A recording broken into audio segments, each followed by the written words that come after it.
I actually did not experience much racism at all growing up in Ohio. And I can't believe that people are still racist. That is so gay. What's crazy is that if you grew up amongst a lot of white folks as an Indian person, sometimes you were referred to by members of your own race as an almond. Some of you know where I'm going with this. Because you are brown on the outside and white on the inside. And I was like, all right, that was not offensive at the time. In the 80s, it was a long time ago. But I prefer the term coconut, because we're hairy. Hey, Indians are hairy, man. The men, too.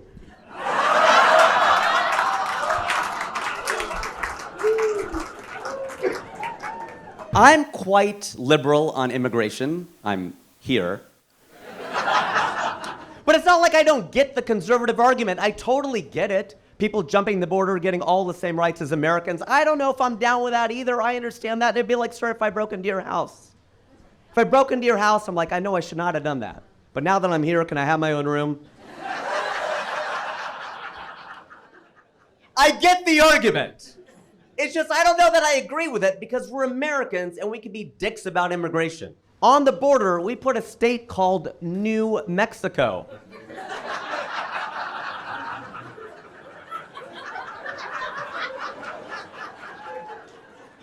The dick move. Especially when this is old Mexico. We're taunting Mexicans to come over here. When the British divided India in parts, if they would have called Pakistan New India, my dad's side of the family might have stayed over there.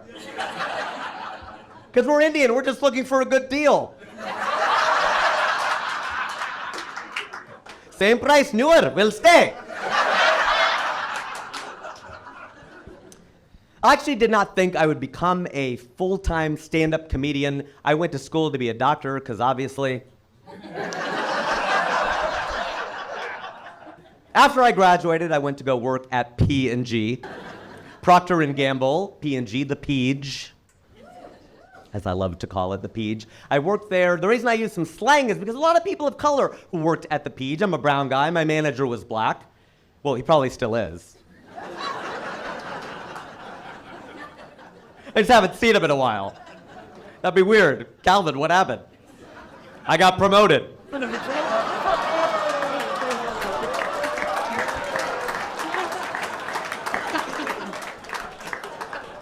The thing is, white people, you can loosen up. You know why? Because white people think when people of color get together, we're making fun of you. We are not. We're making fun of each other without your guilt, all right? That's what's going on, because Calvin and I would bust on each other all the time. He was my boss. I remember one afternoon, I walked up to him. I'm like, hey, Calvin, are you free? He goes, since 1863, dog! It's a good joke. Take that to Hollywood, son. The thing is, brown people and black people were mixing a lot back then. Deepak Chopra became the most famous South Asian in America by appearing on a show hosted by Oprah Winfrey.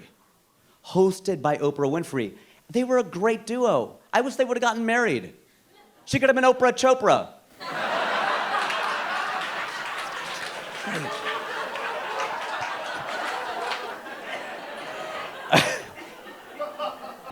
Calvin belonged to the, as it was called at the time, the African American Affinity Group at the Peach.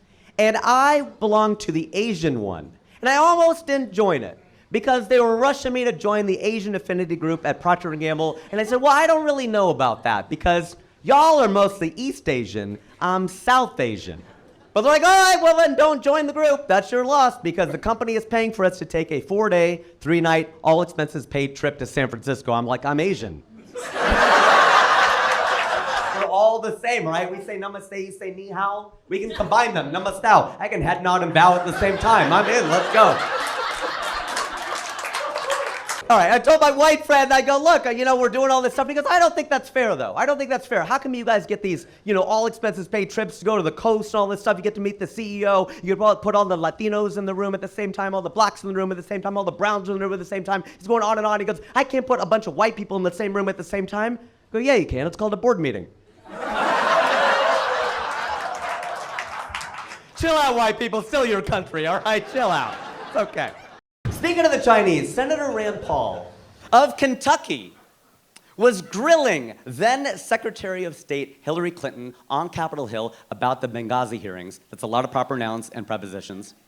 But you remember this, right? Republicans were giving Hillary a lot of hell about the confirmation process and all that. And he brought up our tour. He goes, you guys spent $100,000 sending 3 comedians to India.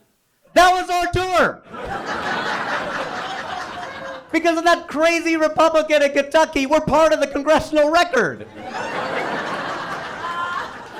Except in our moment of glory, he called it Make Chi Not War, which would have been Chinese. Now, this part of it did not make it into the congressional record. I will say right now that one of the great improvements in India is the bathroom situation. It's way better, okay? I remember going with my parents in 1985, and they had the squat toilets. All right, people ask why we do yoga. They're like, is it tied into meditation and inner peace? I'm like, no. Not inner peace, outer pieces, okay? We're trying not to fall in the toilet. Too bad my son's not here, he'd love that joke, okay. We're on our way from Kolkata to Durgapur. And you know it's a true story because I cannot pronounce Durgapur. I would have picked another city. But we were on our way from Kolkata to Durgapur in this 3-hour ride in this red van. We're late per usual, and I really have to go to the bathroom. So we're almost there. I'm like, I cannot hold it anymore. I'm shifting in my seat. I'm not even shifting in my seat. I'm full-on Punjabi dancing. You know, like I just cannot even, like that's where our dancing comes from too. I just cannot hold it in at all. Like I'm dying. They pull over the van to this line of shops and stores, and I get out. And I have to go to the bathroom so badly, I can now speak Hindi. Because I don't speak Hindi. And I was always ashamed of the fact that I don't speak Hindi, but it's because I was born in this country before 1984. That's my theory. The mantra at the time was assimilation. If you're born in this country before 84, you probably don't speak your native tongue. Now, after this, you ask the kids these days, they speak Rajasthani and Punjabi and Gujarati, and that's just the Tamil kids. They're really smart.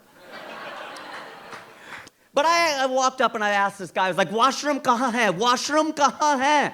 You may know this about South Asia. Nobody's gonna tell you where anything is. I've never had anybody tell me where anything is located. They're just gonna tell you where the next guy is standing. Who's gonna tell you where the next guy is standing? Who's gonna tell you where the next guy is standing?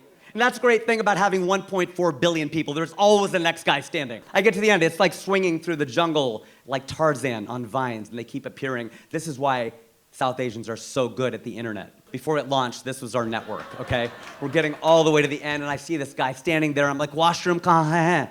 He points at a sign. This time, it does not read man. It does not read men.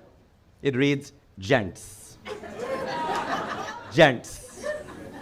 Gents. For gentlemen. I think this is gonna be a nice bathroom.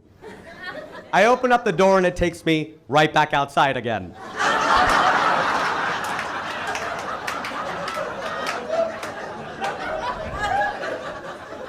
It's just a hole.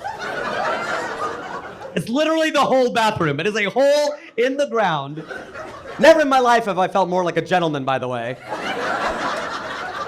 Cars are whizzing by, I'm whizzing into a hole. At least they could give me a top hat and a cane, I could feel like a gentleman. I go in to complain, I'm like, there's a hole in the toilet. He goes, that is the toilet.